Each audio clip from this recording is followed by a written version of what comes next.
வணக்கம். பாண்டியன் ஸ்டோர் சரியில்ல. ராஜி சொல்கிறாங்க, கோலத்து மேலே தான் நான் வண்டி ஏற்றினா ஆளுங்க மேலே ஏற்றலாம் விடுங்கன்றாங்க. நீ தான் என்னோட கையை வேணுன்ட்டு இவர் சொல்கிறாரு. இவங்க கையை எடுத்துகிட்டு சாரி சொல்கிறாங்க. இவர் கோலத்தை பார்க்குறாரு, அழிஞ்சிட்டு இருக்குது. நீ ஒரு கோலம் போட்டுக்கிட்டு இருக்காரு. அந்த இடத்துல மீனா வந்து கிண்டல் பண்ணுறாங்க. என்ன நீங்கள் கோலம் போட்டிருக்கீங்க, நான் காண்பது கனவா நினவான்ட்டு கேட்கும்போது, நிஜம்தான், இந்த இடத்துல குமாரை வந்து பிரச்சனை பண்ணிட்டு போயிட்டான், கலாட்டானா நடந்ததுன்ட்டு அவங்க நடந்ததெல்லாம் சொல்கிறாங்க. அதை கேட்டு காலங்காட்டியுமே சண்டையாடிட்டு ஆமானிட்டு அவர் கோலம் போட்டுட்டு போயிட்டார். அதுக்கப்புறம் ராஜி ரொம்ப வருத்தப்பட்டு பேசுகிறாங்க. நான் ஒரு தப்பு பண்ணிட்டேங்க, அவரோட கையை பிடிச்சிட்டேன், எந்த பிரச்சனை ஆகிடக்கூடாதுன்னுட்டு அவங்க சோகமாக சொல்லும்போது அதை கேட்டு இவங்க அவங்கள குஷியாக கிண்டல் பண்ணுறாங்க. அவங்க வெக்கப்பட்டுட்டு உள்ளே போய்ட்றாங்க. என்ன இந்த இடத்துல எப்போ பாரு இவங்களுக்கு ரொமான்ஸ் நடக்குது, நம்மளுக்கு இது மாதிரி ஒரு இடம் ஏற்பாடு பண்ணுன்ட்டு அவங்க நினச்சிட்டு உள்ளே போகிறாங்க. சரவணன் வேலை கிளம்புறது அவங்க அம்மா கிட்ட சொல்லி பேசிக்கிட்டு இருக்காரு. அந்த இடத்துல தங்கமயிலோட அம்மா அப்பா வராங்க. மாப்பிள்ளை வெளியில் கிளம்புறதுக்கு முன்னால் நான் வரணும்னு வந்தேன், சீக்கிரம் வந்துட்டேன், இந்தாங்க மாப்பிள்ளைக்காக சூப் எடுத்து வந்திருக்கேன்ட்டு அவங்க கொடுக்குறாங்க.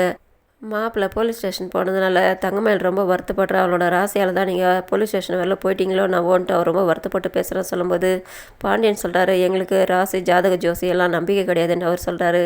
ஆனால் அவள் அப்படின்னு நினச்சிட்டா, நீங்கள் பரவாயில்ல எல்லாத்தையுமே சகஜமாக எடுத்துக்கிறீங்கன்ட்டு. அப்போ இவங்க சொல்கிறாங்க, பத்திரிக்கை எழுதணும் இல்லையா, அதனால் பேர் எப்படி எப்படி போடலான்னு எழுதணுன்னுட்டு.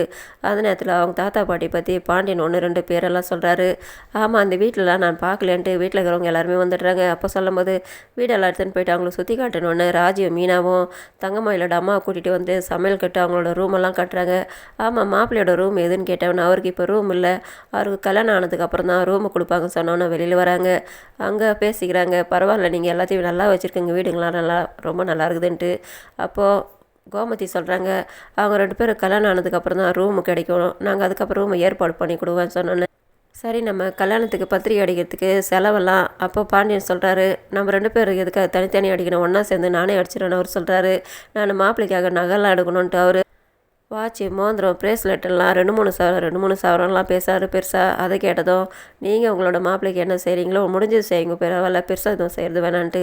எல்லாருமே பொண்ணு வீட்டிலேருந்து அது கிடைக்குமா இது கிடைக்குமான்ட்டு பேசிக்கிட்டு இருக்கிற இந்த காலத்தில் நீங்கள் இந்த அளவுக்கு சாதாரணமாக சிம்பிளாக உங்களால் முடிஞ்ச அளவுக்கு செய்யுன்னு சொல்கிறீங்களே, உங்களுக்கு ரொம்ப பெரிய மனசுன்ட்டு அவங்க சந்தோஷமாக சொல்லிட்டு கிளம்புறாங்க.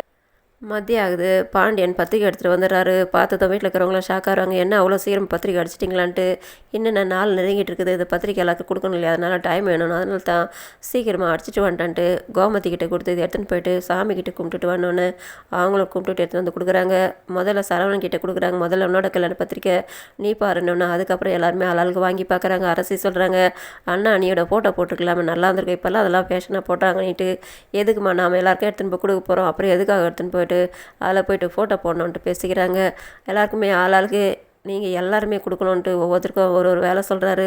அப்போ மீனா கிட்ட சொல்கிறாரு, நீயும் உங்களுக்கு தெரிஞ்சவங்க சொந்தக்காரங்க இன்னும் இந்த ஊரில் இருக்கிறவங்க எல்லாருமே யார் யாருக்கு எவ்வளோ வேணுமே எல்லாருக்குமே எடுத்துன்னு கொடுங்க, இதில் பாதி பத்திரிக்கை பொண்ணு வீட்டு பக்கம் கொடுக்கலான்ட்டு மீனாவை லீவ் போட சொல்கிறாரு பத்திரிக்கை கொடுக்கறதுக்காக.